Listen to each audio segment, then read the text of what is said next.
My name is Yolanda Farrell. I'm 32 years old, and I've spent 14 years as an Army combat medic.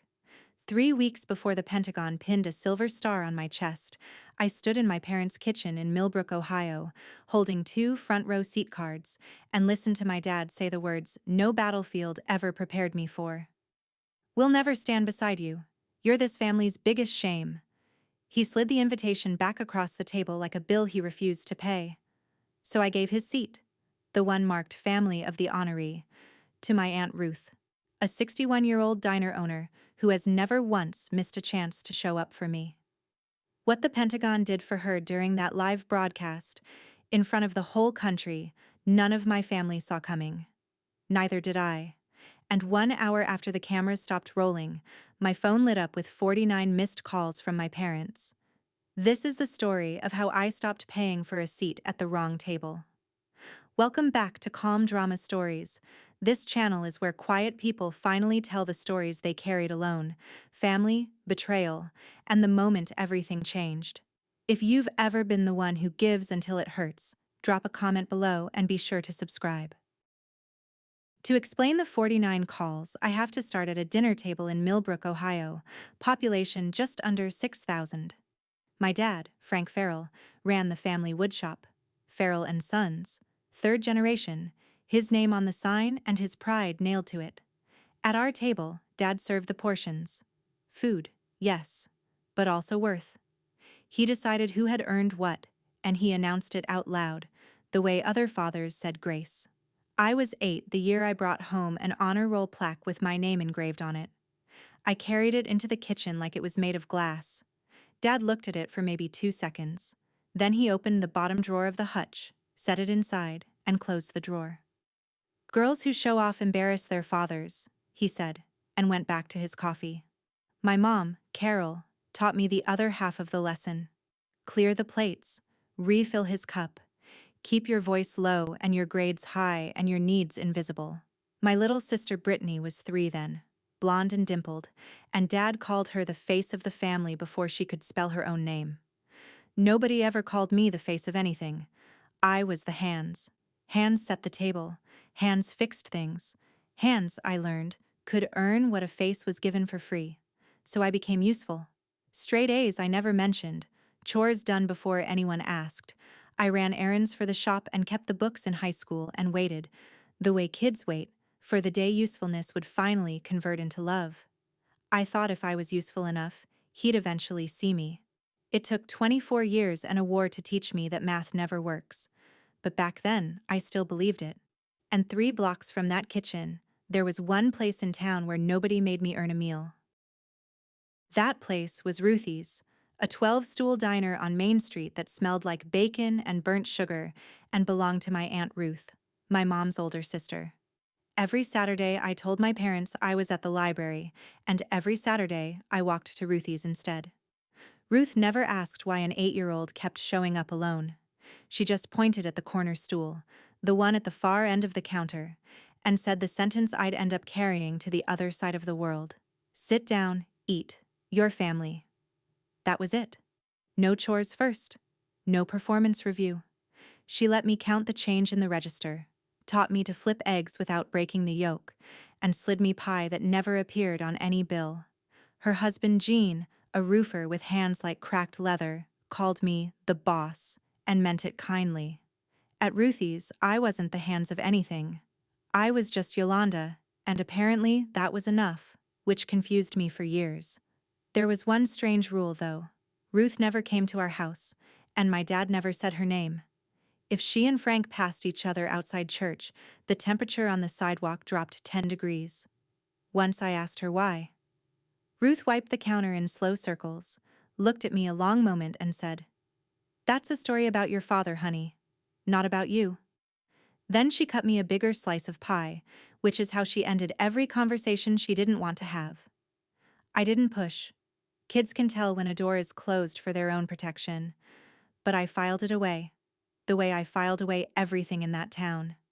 The drawer with my plaque in it, the corner stool, the 2 tables I ate at, and the 2 different girls I was allowed to be at each. Years later, one of those tables would follow me into a firefight.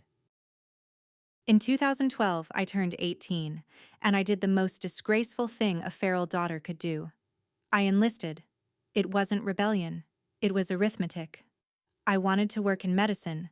There was no college money set aside for the hands of the family, and the Army would train me as a combat medic and help pay for school.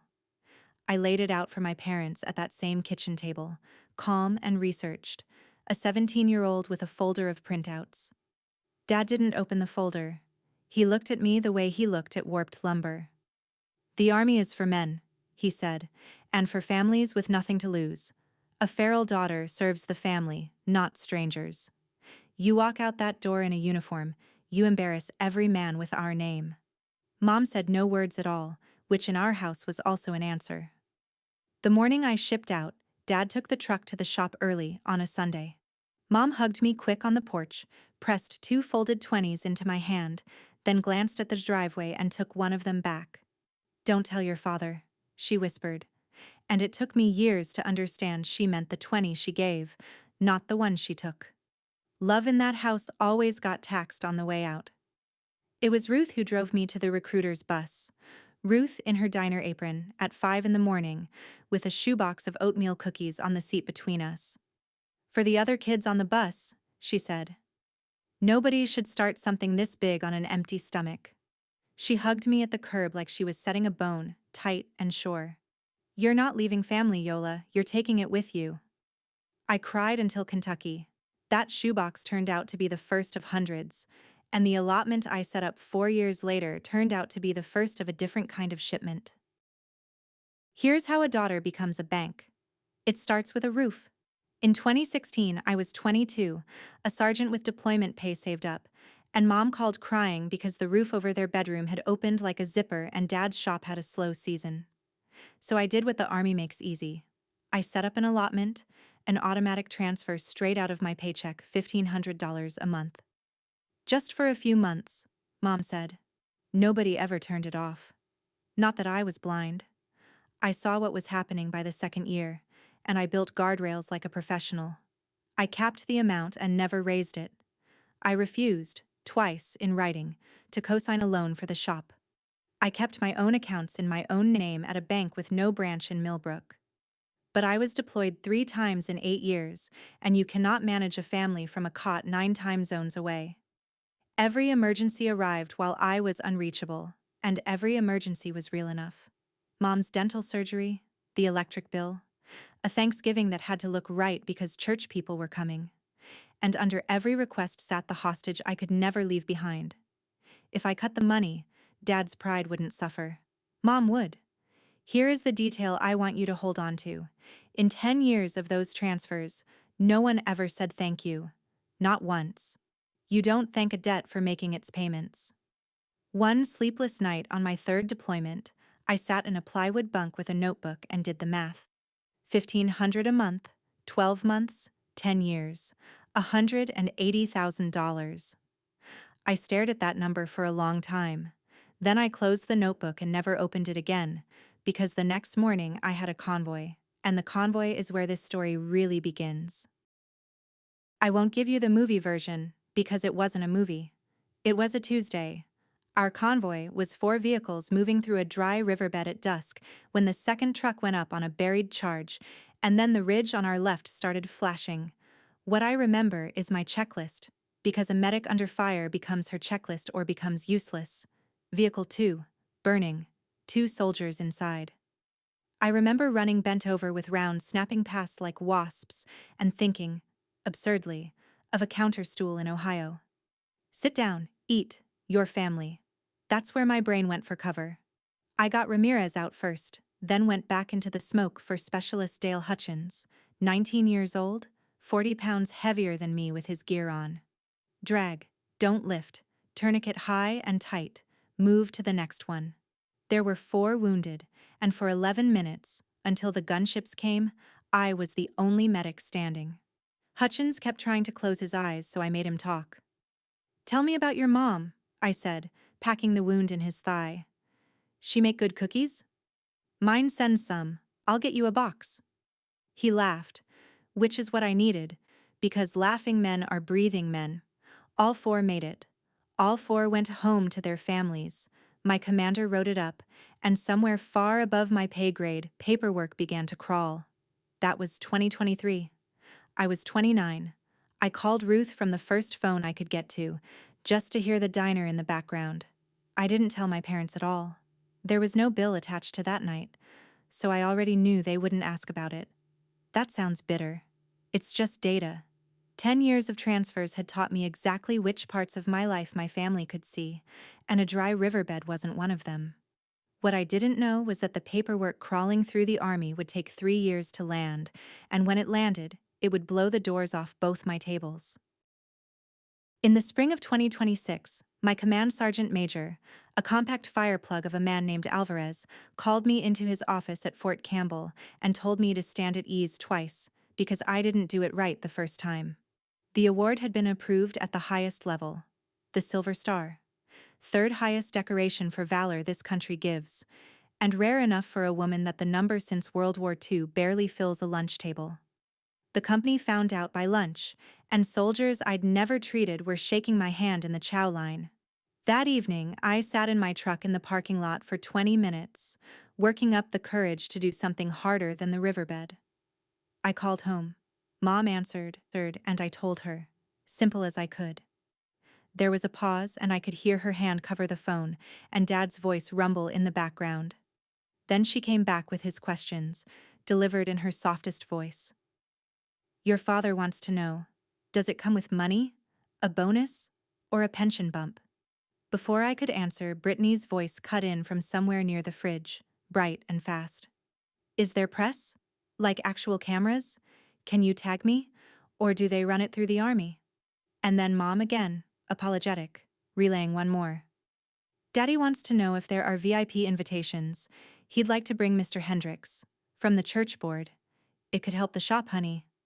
I sat in that truck with the phone warm against my ear and waited for the question that never came. What happened, Yolanda? Are you okay? Nobody asked what I had done, or what it had cost, or whether the 19-year-old lived. That was the moment the fog burned off, and I finally saw the shape of the thing. They weren't proud of me. They were pricing me. I told them I'd send details, hung up, and sat very still. Then I did something I'd been avoiding for 3 years. I opened my banking app. I want to be precise here, because this part is where people usually call the woman in the story a fool, and I've earned better. I keep records the way I pack an aid bag, obsessively. That night, I finally added up what the last 3 years of emergencies had done to my house fund, the account I'd been building since I made Sergeant First Class, the one with a small farmhouse and a porch swing at the end of it. The goal was $60,000 for a down payment. The balance was $19,000. The difference had names attached. $25,000 wired in 2023 for Brittany's brand launch, a business that, as far as I can tell, consisted of a logo, a lighting ring, and a trip to Nashville. A lumber order for Dad's shop the year after. A bridge loan, 60 days, now at day 500 and counting. Smaller cuts, too. Every one of them documented in my notes app. Every one of them asked for out loud, promised back out loud, and then dissolved with the same shrug. We're family, why are you keeping score? Understand, I had said no plenty. The no's just never held, because every request came packaged with my mother's health, or a holiday, or arrived the week I was wheels up for a training rotation and couldn't argue in person. Distance is a tax collector. And here's the confession that matters. Even that night, staring at $19,000 and a decade of receipts, I was still planning to fly them all to Washington for the ceremony. Business class for Dad, because his back. A hotel with a pool, because Brittany. I sat there planning it, and I heard Ruth's voice in my head, the way I had in the riverbed. Hope is the last bill you stop paying. I closed the app. The invitations were already being printed. What I did with them would depend on one last trip home. Brittany video called me the next Sunday, from a kitchen renovated with money I recognized. My sister was 27, had 12,000 followers, and referred to them as her community. She'd already built what she called a content plan for my ceremony. She held her phone close and scrolled through it for me. An outfit story, a getting ready reel, a caption she read out loud in her brand voice. Behind every hero is the family that built her, which was word for word the opposite of my autobiography. Then came the ask. So you'll get my videographer cleared into the venue, right? It's the Pentagon, so I assume you have pull now. I explained evenly that a military award ceremony has protocol, security, and a guest list I don't control the size of, and that none of it was designed around ring lights. The screen went still in that way it does when a face stops performing. Wow, she said. Why are you always so selfish? This is an opportunity for this whole family, not just you. Selfish. I looked at the word like a strange object. $180,000 ago, I might have swallowed it. Instead, I noticed the handbag hanging off her chair, cream leather with gold hardware, the exact one from a receipt she'd once sent me by accident during the brand launch. And I said, I had to go. Let me pause the story right here and talk to you directly for a second. If you've ever been the reliable one, the one whose phone only rings when something needs paying, you already know exactly how that call felt in my chest. Tell me in the comments how long it took you to finally see the pattern, because I'm going to be honest, it took me far too long, and I'd just spent 14 years being trained to notice things.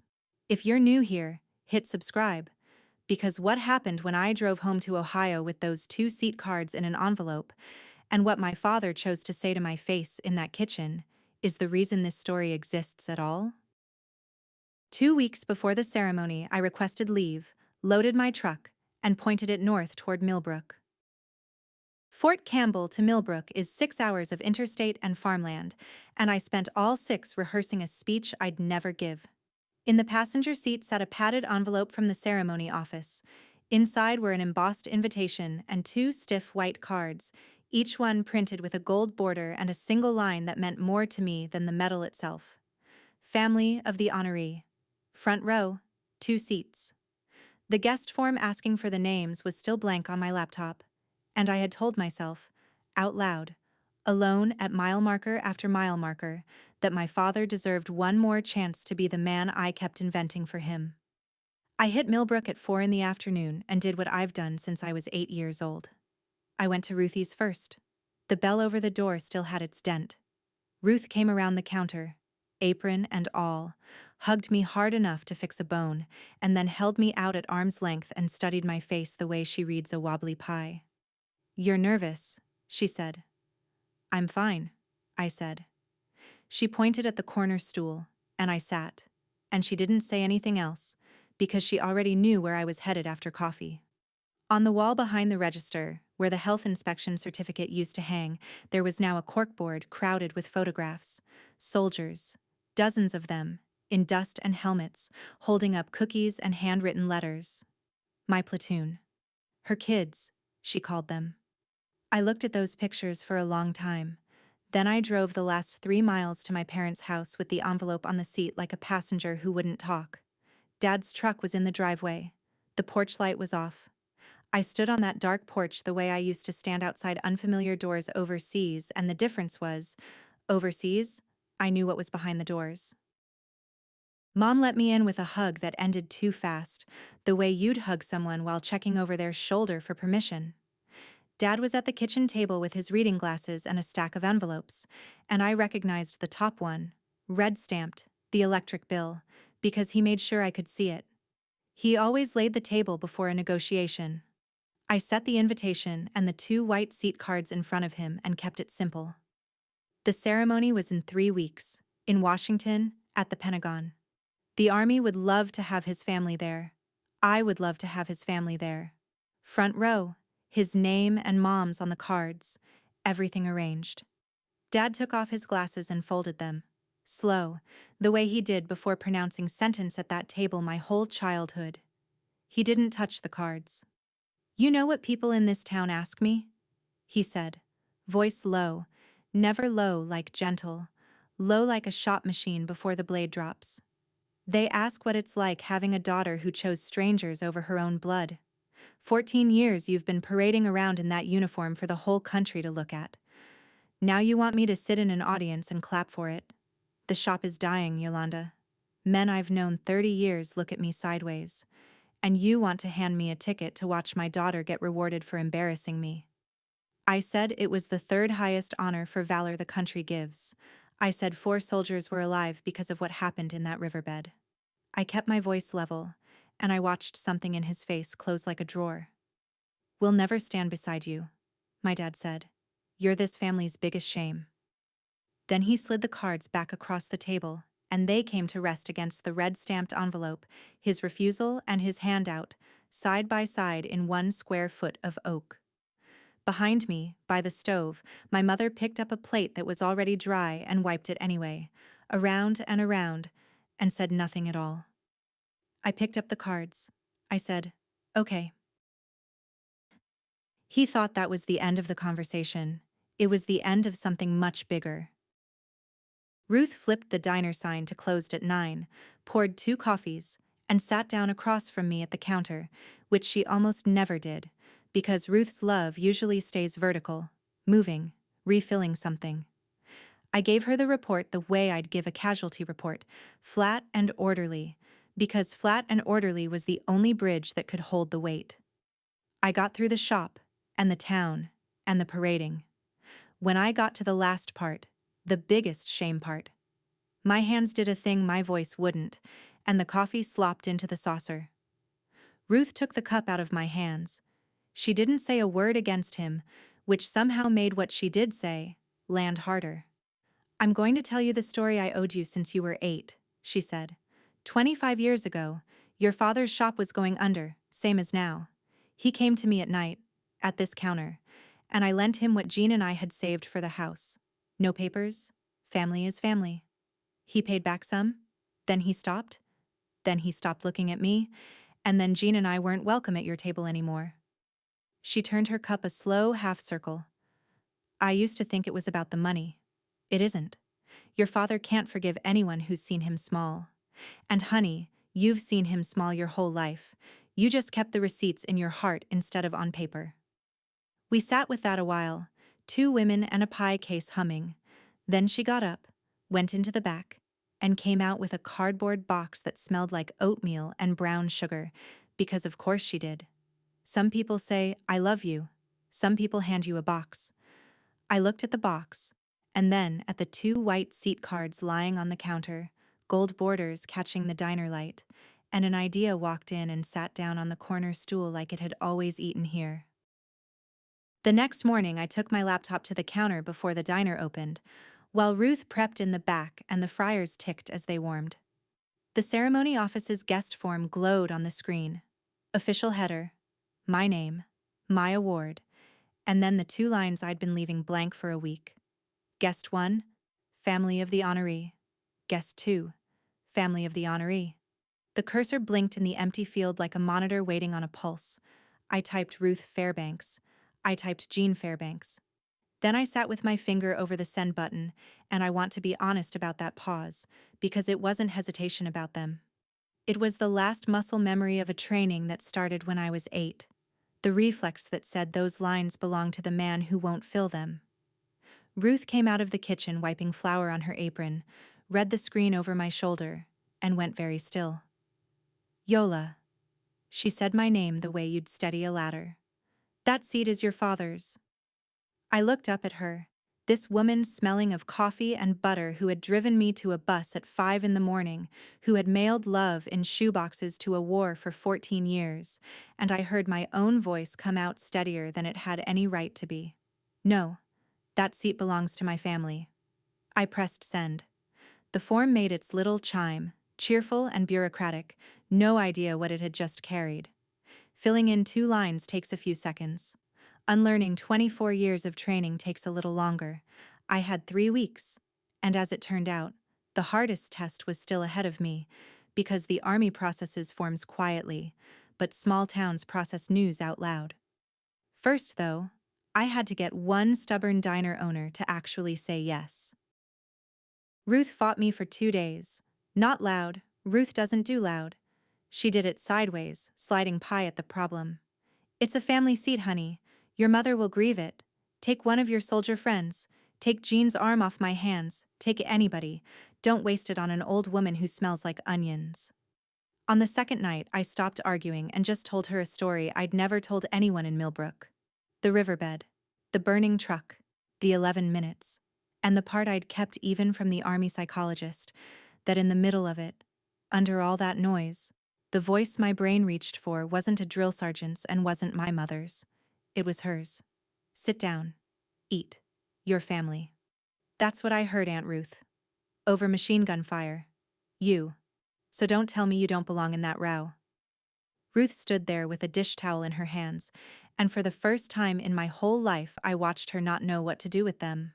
Then she sat down slow on the corner stool, my stool, and said, quiet.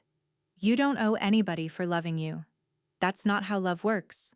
That's how bills work. She looked up at me. Your father never learned the difference. I'll be damned if I let you pay one more invoice.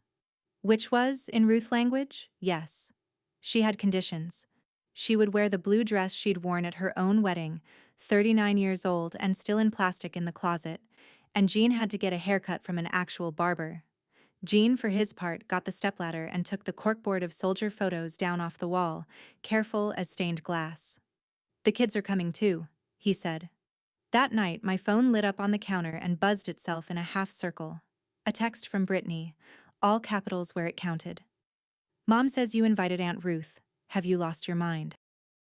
What followed was 2 weeks of a very specific kind of warfare, the kind with no artillery and no fingerprints. Brittany carpet-bombed my phone. You're humiliating us. Dad is devastated, which was interesting, since devastated men rarely need their outrage relayed by a daughter with a ring light.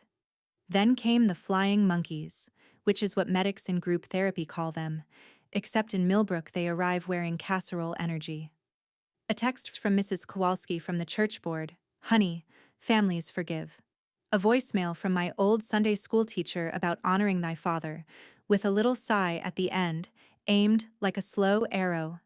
And threaded through all of it, my mother's calls, which were the only ones that cost me sleep.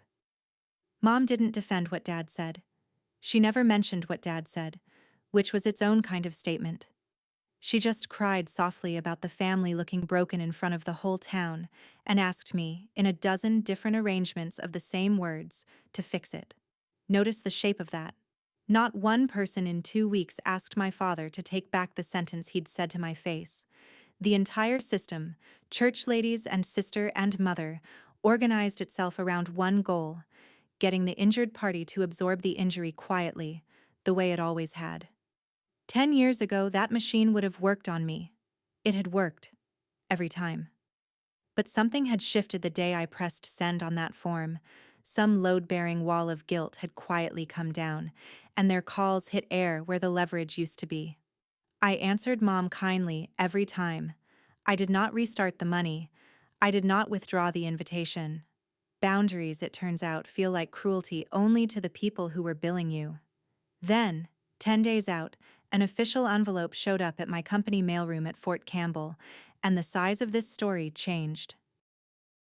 The envelope came with a follow-up visit from Captain Reyes, a public affairs officer with a tablet, and the energy of a woman planning a very polite invasion. She laid it out for me in a briefing room. Because a silver star on a woman is nearly a once-in-a-generation event, the ceremony had been moved to a larger auditorium at the Pentagon. It would be streamed live on the Army's official channels. 2 national networks had requested credentials, and a wire service was sending a photographer. You'll also deliver remarks, she said, swiping. 2, 3 minutes. Honoree's discretion. We review for security, not for content. I heard maybe half of it, because my brain had snagged on a single word and was dragging it around like a dog with a sock. Live, millions of eyes, and among them, inevitably, Millbrooks. Whoever sat in that front row was going to sit there in front of the entire country, and the 2 names on those seat cards were already locked in a Pentagon database. I hadn't planned that. I'd filled out that form for an audience of 1, myself.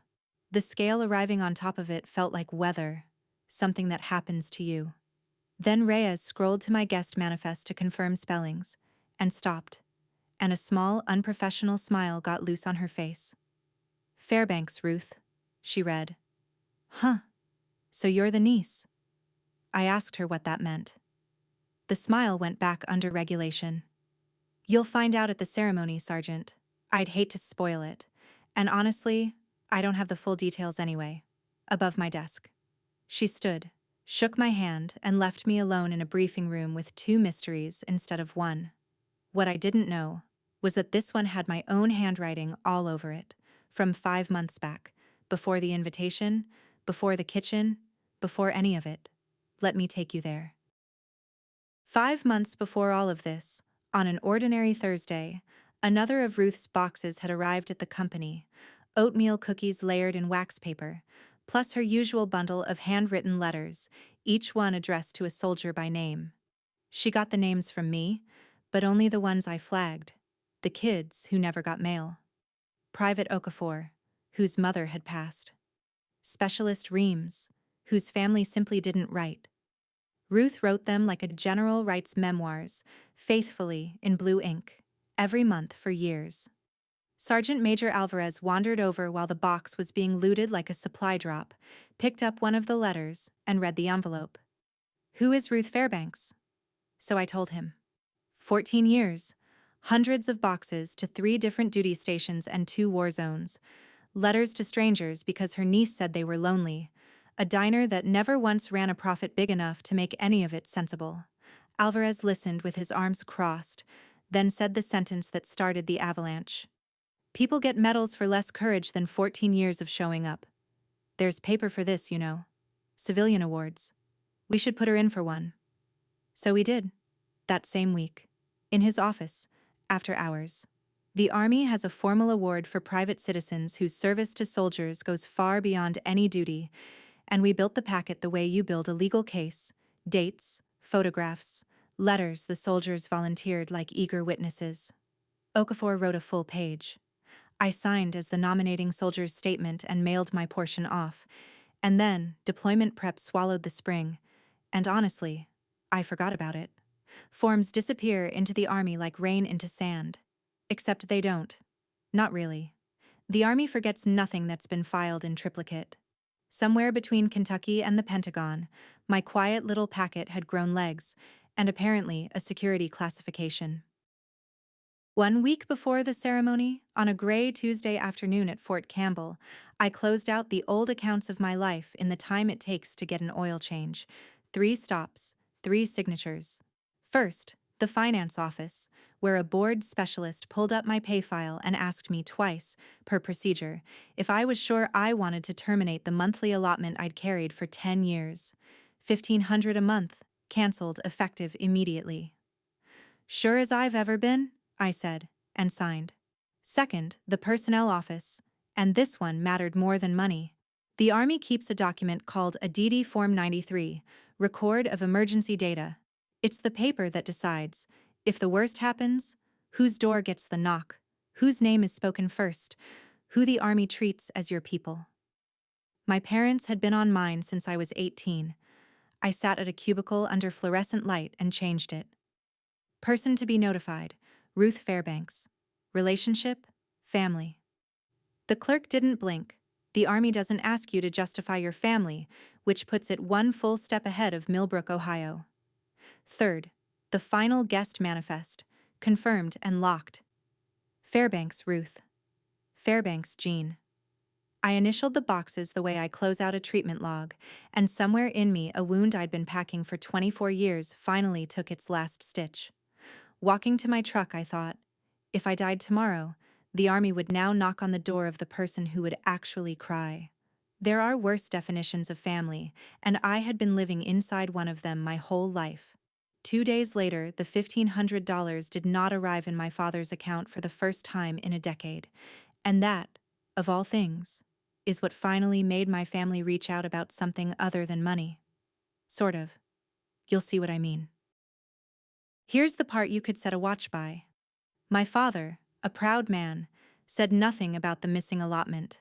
Pride is a strange accountant, it writes off losses silently. But that same week, Mr. Hendricks from the church board, whose nephew serves at the Pentagon, stood up at a men's breakfast and announced that Millbrook's own Yolanda Farrell was receiving the Silver Star on national television, at a ceremony important enough that his nephew's whole office was talking about it. And Millbrook did what small towns do. It turned, all at once, like starlings. The grocery store hung a flag. The paper called the shop for a comment.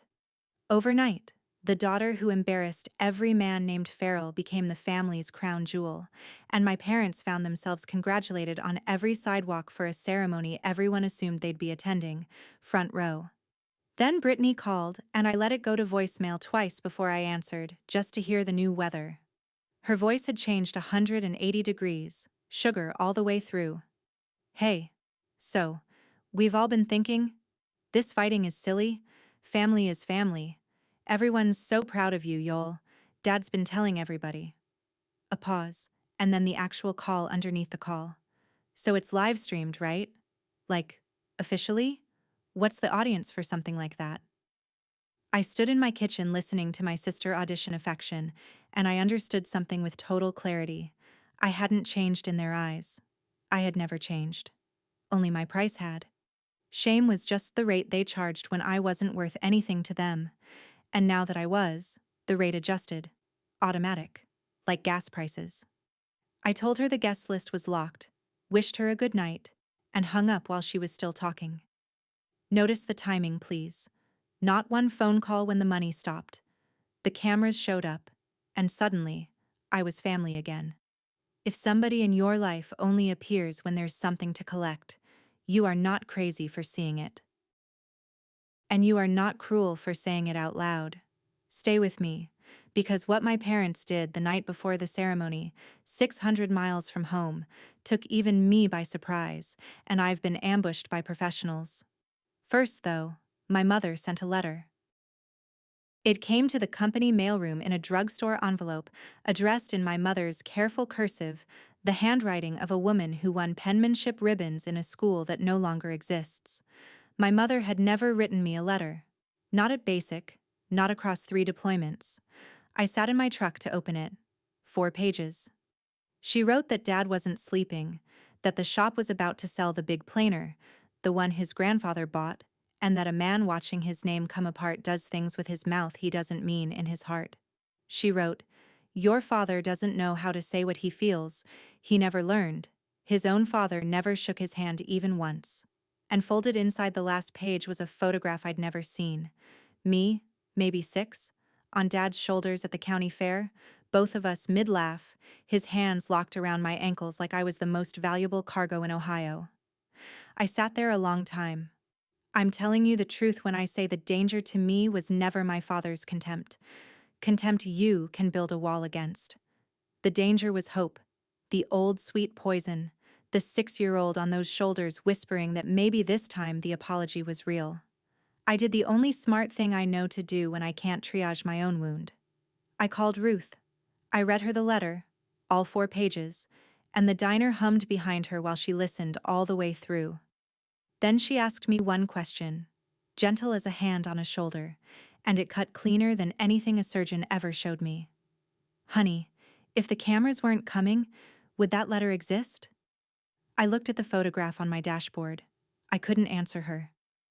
You don't have to decide tonight, Ruth said. Sleep on it. 2 days later, in a hotel lobby in Arlington, Virginia, I stopped needing to decide at all, because my family answered the question for me, in person. We flew into Washington on a Thursday, Ruth in the window seat with her nose against the glass, Gene holding the garment bag with the blue dress across his lap like a folded flag. Friday morning was the walk-through. A protocol officer led us through the Pentagon corridors, and I watched my aunt, who has poured coffee for 40 years, walk past oil paintings of generals with her chin up and her purse clamped like a sidearm. In the auditorium, the front row was already dressed, white cards on 2 chairs, gold borders, black letters. Fairbanks Ruth. Family of the honoree. Fairbanks Jean. Family of the honoree. Ruth stopped in front of her chair and touched the card with 2 fingers, the way you'd touch something in a museum, and then she looked at me and didn't say anything, and neither did I. because some transactions between people are too big for the currency of words. That evening at the hotel in Arlington, I pressed my dress uniform, checked the ribbon rack twice, and stood in front of the mirror in the quiet. Tomorrow, the whole country. I said Ruth's sentence to my reflection, "You don't owe anybody for loving you," and rode the elevator down to meet them for dinner. The doors opened on the lobby. And there, between the fake palms and the reception desk, stood my father in his church suit, my mother clutching her good purse, and my sister already holding her phone at chest height, the way a nervous soldier holds a weapon on a patrol. 600 miles from Millbrook. No call, no warning, no invitation. Dad had his good coat over one arm and his jaw set, and I recognized the posture from 100 lumber deals on the shop floor. My father had not come to Washington to watch me receive the Silver Star. My father had come to close. To his credit, or something like it, he opened kindly. Kindest he'd sounded in years, maybe decades, and I caught myself recording that fact the way a medic records vitals, automatically, without quite trusting them. He said a family should be together tomorrow, that all this fighting in front of the whole country was beneath us, that they were here now, so let's fix it. For 3 full seconds, I'll be honest with you, the 6-year-old on his shoulders believed him, and my chest did something complicated. Then he kept talking, and the deal points started arriving in order, smooth and rehearsed, and I realized I was not in a reunion, I was in a closing. He'd sit front row, he said, and tell the reporters he always knew his daughter had it in her. The town would see the Farrells whole. And in return, well, families support each other, don't they? The monthly help would need to start back up, times being what they were. Brittany would document the weekend, tastefully. She's very professional now. And all this unpleasantness, the things said in kitchens, we'd agree those were never said. No apology anywhere in the paperwork. Just amnesty. For him. Retroactive. Notarized by my silence, plus interest. Payable monthly. I stood there doing the math I'd been trained since childhood to do, and then something happened I genuinely didn't expect. His voice cracked. 10 seconds. No longer. The shop's gone, Yolanda, or close to it. 3rd generation and it dies with me, and Monday morning every man at that coffee counter is going to know it. For those 10 seconds his shoulders came down off their scaffolding and I saw him plain, a 63-year-old man drowning in a town-sized aquarium, raised by a father who never shook his hand, terrified daily of being seen exactly as small as he felt. I want you to know I saw that. It matters to me that I saw it, that I didn't harden into what he was. My hand even moved, an inch, toward his sleeve, and then he caught himself. Hated that I'd witnessed it. You could watch the hatred of it move across his face like cloud shadow, and the scaffolding went back up, and he closed the way he always closed. You owe this family that much. There it was. The word. Oh. The whole cathedral of my childhood, rebuilt in a single word, in a hotel lobby, under fake palms. My mother was watching me. Brittany's phone was already recording, and everything went very quiet in my head. Here is what nobody tells you about the moment you've rehearsed your whole life. It doesn't feel like fireworks. It feels like triage.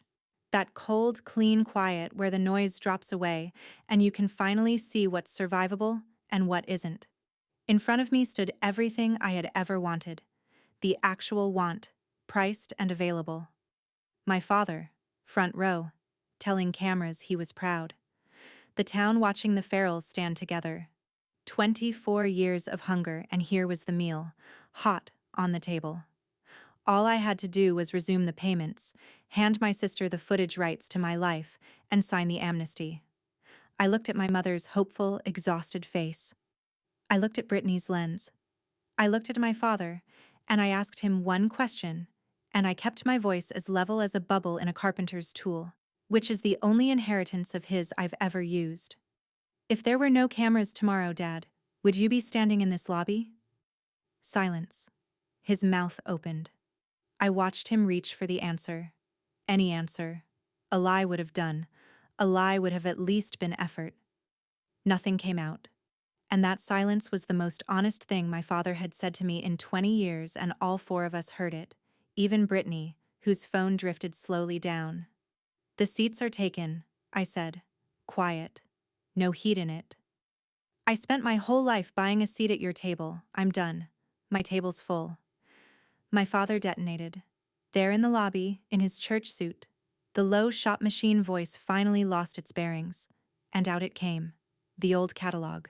Ungrateful. Selfish. "After everything you'll regret this. The whole town will hear what kind of daughter." His finger jabbing air, guests turning at the front desk, and I stood inside the noise and felt, of all things on this earth, calm.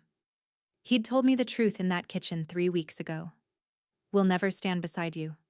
The man was many things, but on that one point, his word held. My mother said my name once, wet and cracked. And that's the sound that will stay with me longest, I think. I stepped backward into the elevator. The doors closed on my father mid-sentence, on my mother's face, on the red recording light.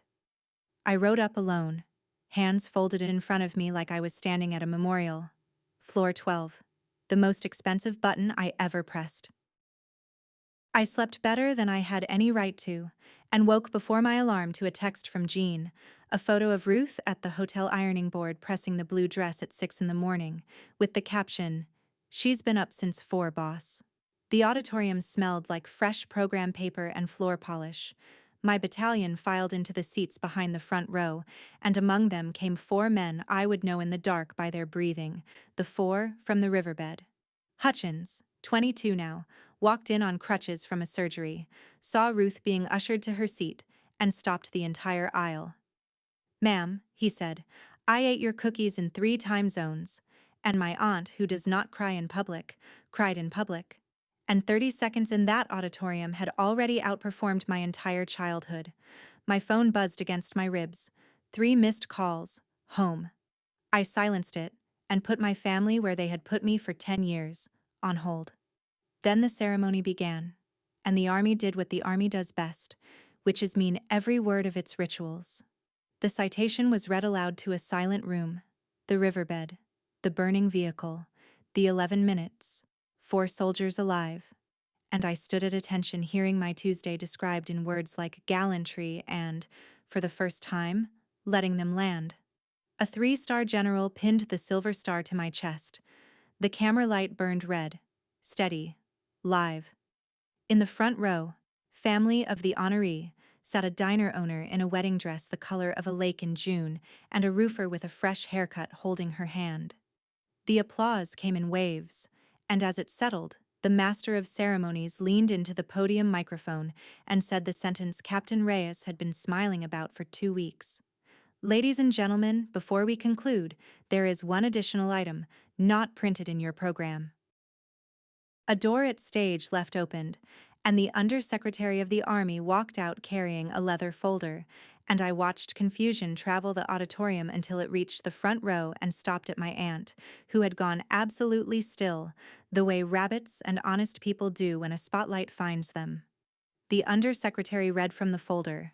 "For 14 years of extraordinary voluntary service to the soldiers of the United States Army, for hundreds of care packages shipped at personal expense to 3 duty stations and 2 combat zones, for years of handwritten correspondence with soldiers who had no one else to write to them, letters credited by those soldiers with sustaining morale, and in one written testimony, with sustaining a young man's will to remain in the fight for his own life. The Department of the Army," he said, "awards the Outstanding Civilian Service Medal to Mrs. Ruth Fairbanks, of Millbrook, Ohio." I watched my aunt turn to Jean and whisper, "What?" Not a question. Just the whole English language failing her at once.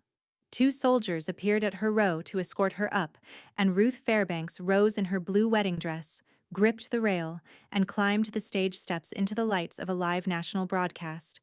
And the auditorium stood up.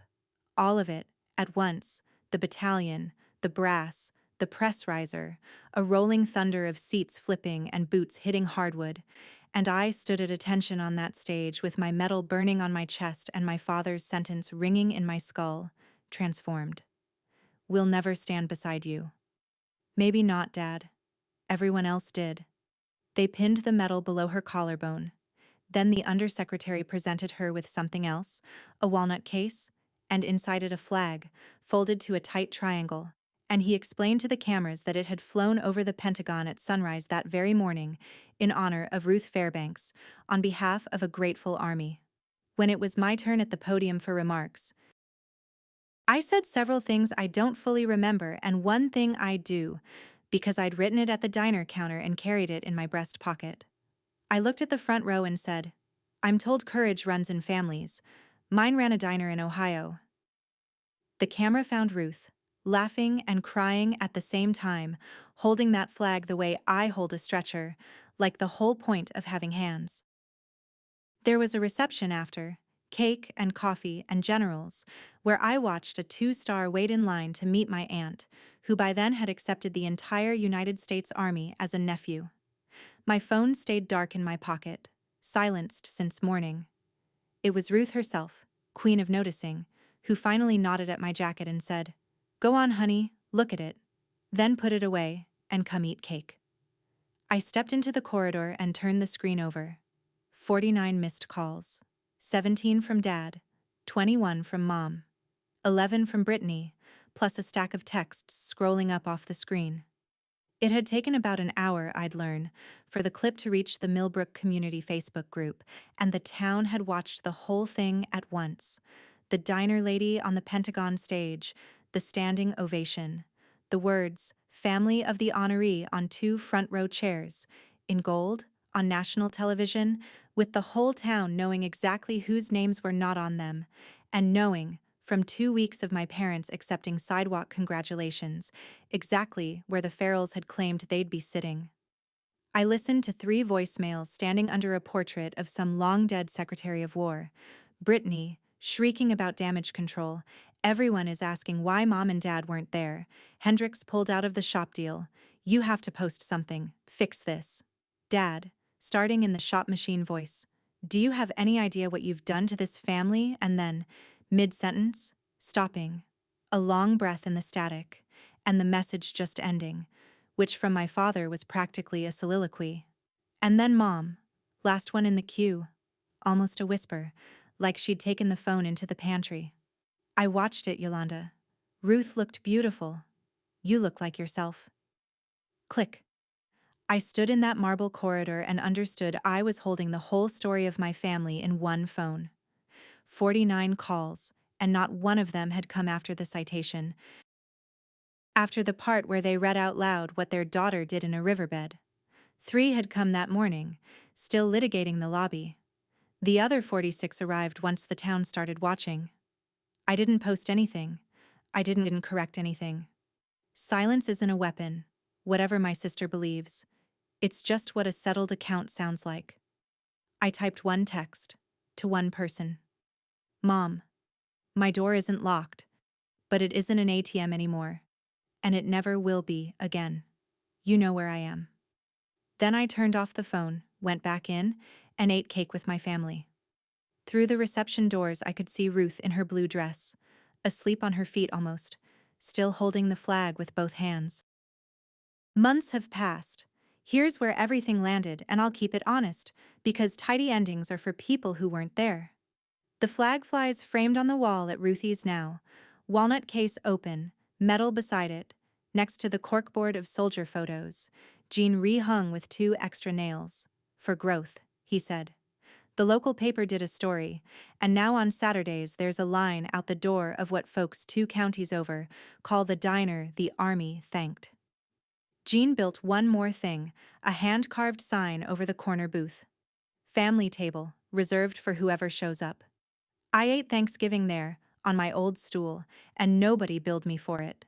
In Millbrook, my father still holds his version of events at the coffee counter, how the Army filled the seats, how it was all arranged politics, and the town lets him talk the way you let a radio play in another room. The shop sold the big planer and survives, smaller. I didn't do that to him, and I didn't save him from it either. And learning the difference between those 2 sentences cost me 24 years and is worth more than the medal. My mother writes me a letter every month now. Real ones. No photographs enclosed, No requests enclosed, just her actual voice on paper, learning to say things. I answer everyone. We haven't seen each other yet. Her door and mine are both unlocked, and I've stopped being the only one responsible for the walking. Brittany rebranded. There's a video series now about healing from family estrangement, filmed in the kitchen my money renovated. I muted her. I didn't block her. A medic leaves the airway open, and the allotment money, the $1,500 a month that bought silence for a decade, goes into the house fund now, which crossed $30,000 last week on its way back to 60. There's a farmhouse 20 minutes from Fort Campbell I drive past on Sundays, with a porch that would fit a swing, and for the first time in my adult life, every dollar aimed at that porch stays aimed. These days, I help train young combat medics at Fort Campbell. Last month, a private with shaking hands asked me how you stay calm under fire, and I heard myself give her the true answer before the textbook won. You get very clear, I told her, on exactly who you're fighting to get home to, and you make sure the list is accurate, because carrying the wrong names into combat is heavier than any rucksack. She wrote it down. I watched her write it. This kid with her whole roster of people still unaudited, and I hoped it costs her less than it cost me. Because here is the one thing I know now that I didn't know at 8, or 18, or 31. Family was never the people who share your blood. It's the people who stand beside you when standing costs them something. That's my story. 1 refused invitation, 2 seats with the right names on them, and 49 calls that came exactly 1 broadcast too late. If you've been paying for a seat at a table that was never really yours, take this as your sign to look around at who's already standing beside you. Share this video with someone who shows up. Drop a comment, hit subscribe, and I'll see you in the next one.